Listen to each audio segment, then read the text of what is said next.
I'll make this quick. So I removed the panel from the wall, take the blower and blew out the eaves.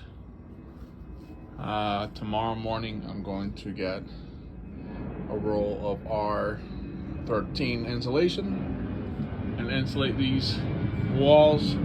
But this gap right here is about 8 or so inches. I'm going to do it in 2-inch foam board, the remnant from that foam board. So I should have enough to do that.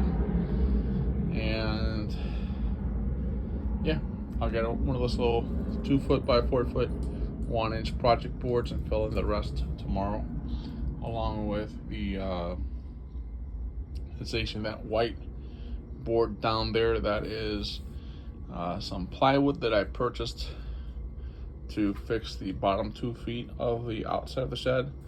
They got some water rot, and then that right there that you see, that is galvanized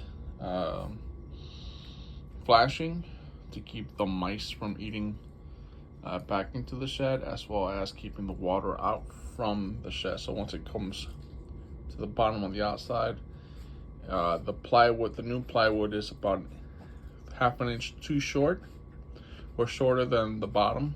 So any water that comes in will flow out to the sides. And it's been working ever since, because now this board has been sitting here for about 2 years and it's working fine. So that's the thing. And that's my dog. She's still around. I got another one somewhere around here. But yeah, it's what I'm working on. Finally finishing the insulation here. And then doing the wood blocks tomorrow afternoon.